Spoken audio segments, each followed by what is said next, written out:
The PS4 is the best deal in gaming right now, since it allows us to play fairly recent AAA titles on a console you can now find for like $70 used. But on this channel, we don't simply buy a console and use it as intended. We make consoles do things the manufacturer doesn't want us to do, like emulate other consoles. So in this video, we're gonna walk through step-by-step how to properly set up RetroArch on your PS4 and tackle all the little gotcha settings I found along the way. So let's dive right in.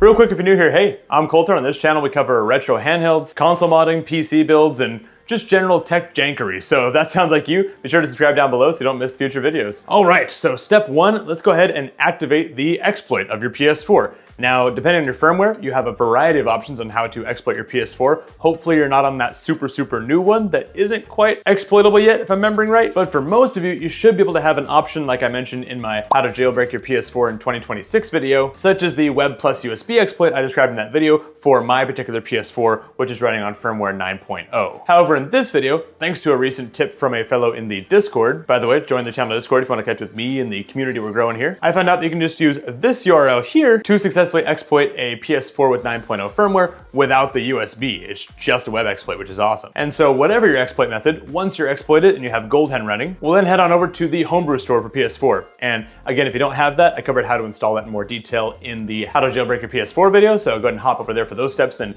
come back here. But once in there, we'll go ahead and grab RetroArch and the RetroArch core downloader. We'll give those a few minutes to download all their good files. Then we'll head back home and open up the core downloader first, so that way we have some actual cores to use in RetroArch. This app is pretty simple. It just loads up and says, do you want to download the cores? And you say yes. And then it will fire hose them all into your local storage, which should be at /data/self/retroarch/cores, which is important to know for a step we're gonna get to in a second. Once that's finished, we're gonna go back to home again, and this time open up proper RetroArch. Side note, I've used it for years, and I'm still on the fence between RetroArch and RetroArch. So if you have a firm opinion on that, let me know in the comments down below. I would love to hear what you have to say, because I don't want to sound dumb to the majority of you, at least. Okay, so one of the first weird things you're gonna notice when booting up RetroArch on the PS4 is that the X button is your back button, and the circle button is your select button, which apparently is the standard button operation in Japanese consoles, but for North American consoles, I'm more used to X being select and circle being back. So let's go ahead and change that right away, because that's gonna get annoying, which we can do by going to Settings, Input, Menu Controls, and you'll see an option called Swap OK and Cancel buttons, and we'll just turn that on, and all of a sudden everything makes sense again. The next thing we'll fix is you'll probably notice that a lot of the fonts are very pixely and things aren't as pretty as you might remember on RetroArch, and that's because we have a very bare bones RetroArch setup that we're starting with. Very similar to if you've ever run RetroArch on the Xbox Series S or X in dev mode. Side note, let me know if you want to see a video on that, which is a whole other ball of wax we can get into. But that's solved fairly simply when we go to the main menu, Online Updater, and scroll down to the option that says Download Assets, which, as the name implies, is going to download a bunch of assets, notably fonts and, I don't know, whatever else RetroArch needs to make itself look pretty. But when that's done extracting itself, all of a sudden, hey, everything looks instantly prettier, so big win right away. At this stage, I also tend to choose update databases just because I'm not totally sure what they are, but it seems like a good idea to have up-to-date databases, so why not? And if you tend to use cheats in your ROMs, then cheats is a good one to update here as well. All right, so next thing we're gonna do is head over to Settings, and we wanna go down to Directory. Usually it's at the very bottom of that list. And this is where you tell RetroArch what folders everything should be read from. And so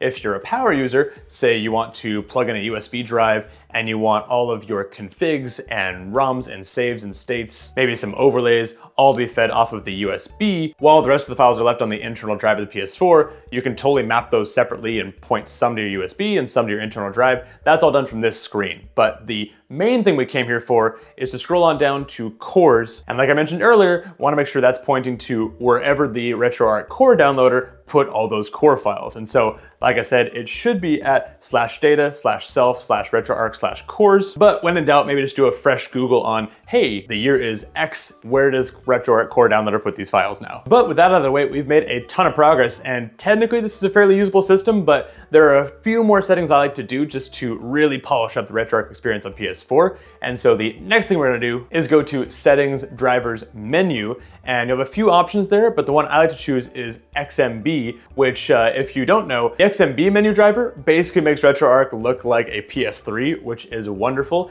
and I think very fitting given we're on PlayStation hardware. However, you won't see that change right away. We have to reboot RetroArch, but now's a really good time to make sure our configuration is saved, and then we can reboot RetroArch properly. So real quick, let's go to Settings, Configuration, and make sure Save Configuration on Quit is saved. That means that automatically your configuration will save itself whenever you properly shut down RetroArch. That's going main menu quit, not just closing it from the PlayStation home menu. Make sure we shut it down properly. But if that setting is checked, we can then go to the main menu and quit. And then when we bring RetroArch back up, we should be greeted with the familiar warm embrace of a PS3-like menu interface, which honestly for me is still S tier, up there with the PS1 menu screen that had the memory card and CD player interface. Now, if we were to start gaming from this point, say by diving into one of my favorites, Donkey Kong Country 2, you would notice that very likely you're going to be playing the game at 2x speed, which makes certain levels very difficult, and they weren't meant to be played that way. Whatever the reason for that, I found that the fix is just to simply go to Settings, Video, Synchronization, and then check the box that says Sync to Exact Content Frame Rate, and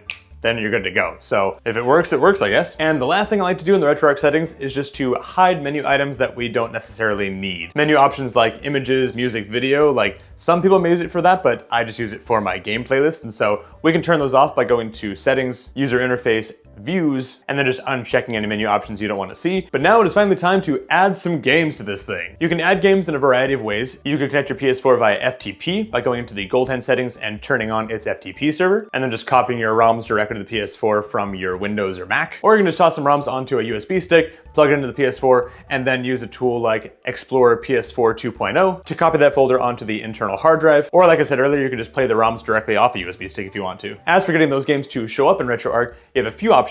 As usual, RetroArch is very customizable, but typically you scroll all the way over to add content, and you might be able to say automatic directory scan or whatever it's called, and just point it at a system ROMs folder and it'll find them and figure out what console that's for and make it show up. But usually I find that I have to use a manual content scan on RetroArch for PS4, which isn't all that difficult. All you have to do is point it at a particular folder of ROMs, select the system those ROMs are for, punch in the file name extension of the ROMs in that folder without the period. So if it's a folder of Super Nintendo ROMs, it's likely going to be .sfc files. So you just type in sfc and then press enter. I tend to check the overwrite existing playlist option just in case you already have a playlist there that you want to, well, overwrite and make fresher. And finally, you'll select what core should be associated with this playlist of ROMs. And if we did our step earlier correctly, where we pointed at the correct cores folder, we should see a big list of core options. And to help you select the best core for your particular system, I devised this handy table to help you make your choices based on some of the most popular emulators most people would use on PS4 RetroArch. You'll notice that the PS4 is very good at 8-bit and 16-bit games, up to and including PS1 and some Dreamcast and PSP. But just know that if you had your heart set on N64 emulation,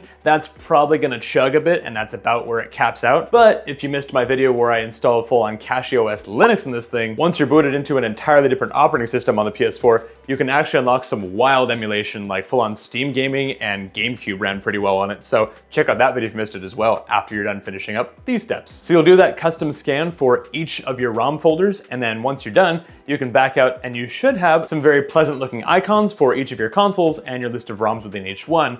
But you might notice something's missing, and that's artwork. And yes, we can indeed scrape the artwork directly from RetroArch if we just go over to the main menu, Online Updater again, Playlist Online Updater, and then just select each playlist. And so long as your ROMs are named roughly correctly, where it's able to find and scrape the correct art for it, after a minute or two for each playlist, you should be able to go back and see all the pretty box art as you scroll through the lists, which is wonderful. Now the last setting we should tweak before we start gaming is to make sure that there's a way to, once we go into a game, get back out into RetroArch without quitting out of the entire RetroArch app, which might lose settings and stuff. By default, the hotkey should be Start and Select pressed at both times, but when I tried that, it seemed to open up the share settings and not quite work on the PS4. And so best thing is just to remap that to clicking in both sticks, L3 and R3, which you can select from Settings, Input, Hotkey Bindings, Menu, Toggle, Controller Combo. But with all that done, we can finally fire up a game, and suddenly our PS4's available library has expanded by about